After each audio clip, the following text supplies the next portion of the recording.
एक बेटे की 5 लाख रुपए की नौकरी विदेश में लगती है, उसके बाद उसके माँ बाप के साथ जो होता है, कहानी सुनने योग्य है दोस्तों। इन चीज़ों से हमें बहुत कुछ जीवन में सीखने को मिलता है। अगर इन चीज़ों को हम अच्छी तरह से सीखें और इन चीज़ों को, इन कहानियों को हम अपने जीवन के ऊपर अप्लाई करें, उतारें, तो हमें बहुत कुछ आसानी हो जाएगी जीवन को जीने में। तो यहाँ पर क्या होता है, पूरी जानकारी लेने वाले हैं। नमस्कार, मैं हूँ सुदेश कुमार और मेरे गोपाल चैनल में आपका स्वागत है। एक प्रकाश जी रहते हैं, उनके साथ उनकी पत्नी सुधा, और ये दोनों ही बैंक में कर्मचारी थे। अच्छा खासा पैसा इन्होंने कमाया था, अच्छा घर है।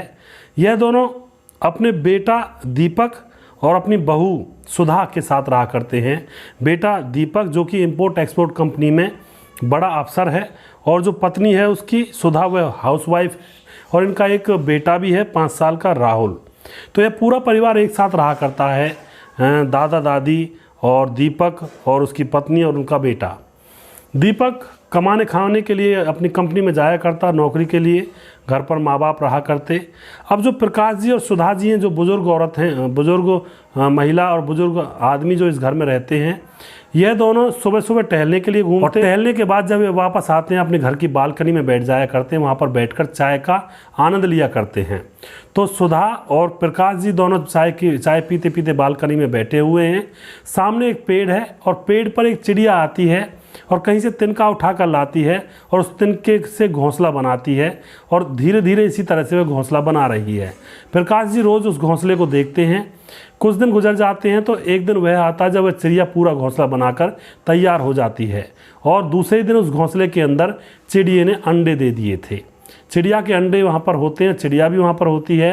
तो प्रकाश जी अपनी पत्नी सुधा से कहते हैं कि देखो, इस घर के अंदर इस चिड़िया ने बड़ी मेहनत से अपना घोंसला बनाया और फिर उसके अंदर अपने बच्चे पैदा किए हैं। तो वह दोनों पति पत्नी इस नज़ारे को रोज़ चाय पीते पीते देखा करते थे। अब उन अंडों से बच्चे बाहर आते हैं। बच्चे बाहर आते हैं तो चिड़िया, और जो चिड़िया, 2 चिड़िया होते हैं, एक मेल एक फीमेल, दोनों चुगा ला करके अपने बच्चों को खिलाते। वह बच्चे चुगा खाते हैं और धीरे धीरे वह बच्चे बड़े होने लगते हैं। अब तो वह बच्चे कई बार खुद भी उड़कर जाते और चुगा लेकर खाया करते, और सारे लोग घर में आकर रात को सो जाया करते। इस तरह से उनकी दिनचर्या चल रही होती है। लेकिन एक दिन क्या होता है, वह सारे लोग उड़ जाते हैं, बच्चे भी अपनी दूर निकल जाते हैं, और जो घोंसले के अंदर चिड़िया रहती थी वह भी दूर उड़ जाती है। तो वह घोंसला सुनसान पड़ जाता है। अब उस घोंसले के अंदर 5-6 दिन तक कोई भी नहीं आया और महीने गुजर जाते हैं। तो एक दिन अब प्रकाश जी सुधा जी से बोलते हैं, क्यों देख रही हो जैसे चिड़िया का घोंसला अकेला पड़ गया, सूना पड़ गया, क्या ऐसे ही इंसानों के साथ भी होता है? लेकिन सुधा, उसकी पत्नी, कहती है कि नहीं, इंसानों के साथ ऐसा नहीं होता है। दोस्तों, अब कहानी दूसरा रूप धारण यहाँ पर करती है। जो उनका बेटा होता है दीपक, वह कंपनी में जाता है तो उसकी मीटिंग थी। कंपनी जो इंपोर्ट एक्सपोर्ट कंपनी थी, उसकी ब्रांच ऑस्ट्रेलिया में एक और ब्रांच खोली गई थी। तो कंपनी के लोग यह कह रहे थे कि दीपक, हम ऑस्ट्रेलिया में जो हमारी ब्रांच है उसका मैनेजर बनाकर भेजते हैं, और वहाँ पर तुम्हारी सैलरी 5 लाख रुपए हो जाएगी, और तुम अपनी पत्नी और अपने बेटे को ले जा सकते हो। अगले क्षण दीपक ने कहा कि माँ बाप का क्या होगा? तो कंपनी का जो मैनेजर होता है वह कहता है माँ बाप को नहीं ले जा सकते, अपनी पत्नी और अपने बेटे को ले जा सकते हो, उसका खर्चा कंपनी देगी, और तुम्हें वहाँ पर जाना है तो वहाँ पर काम कर सकते हो मैनेजर बनकर। अब दीपक खुश हो जाता है कि चलो उसे जाना है। आकर के माँ बाप को बताता है कि माँ बाबूजी, मैं विदेश में मेरी नौकरी लगी है और 5 लाख रुपए सैलरी हो गई है, वहाँ पर मुझे जाना है आपकी बहू को और आपके पोते को लेकर के। तो माँ बाप कहते हैं ठीक है बेटा, कोई दिक्कत नहीं है, तुम ले जा सकते हो, जा सकते हो। अब कुछ दिन गुजर जाते हैं तो दीपक जाता नहीं है। तो माँ बाप कहते हैं, प्रकाश जी बुलाते हैं दीपक को, बेटा इधर आओ, क्या तुमने विदेश जाने की तैयारी कर ली? तो दीपक एकदम से उसके पास बैठ जाता है कुर्सी पर, और उसकी तरफ टकटकी लगाकर देखने लगता है।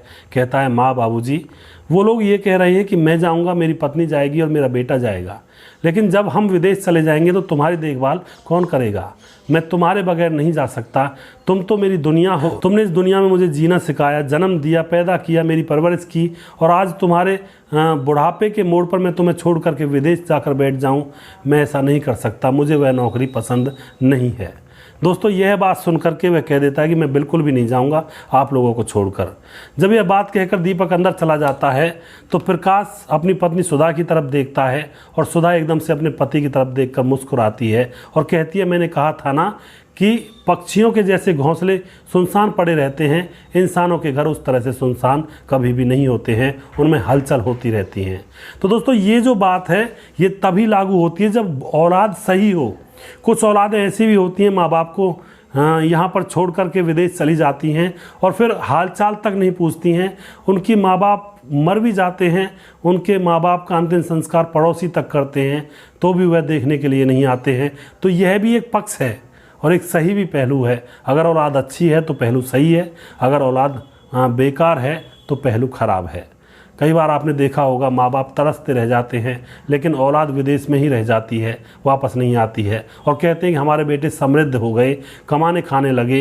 ये क्या समृद्धि है, क्या कमाना खाना है? माँ बाप को जब बुढ़ापे में अकेला छोड़ करके लोग उड़ जाते हैं विदेशों की तरफ और फिर उनकी देख रेख नहीं करते, तो क्या इसको समृद्धि कहेंगे? इसको क्या तरक्की कहेंगे? बिल्कुल भी नहीं है, यह तो डिमोशन है, गिरना है। तो यहाँ पर आपकी जो राय है आप कमेंट बॉक्स में लिख सकते हैं, लोगों के साथ शेयर कर सकते हैं। अगला प्रोग्राम मैं जल्दी फिर से लेकर आऊँगा, तब तक आप खुश रहें। जय हिंद, जय भारत।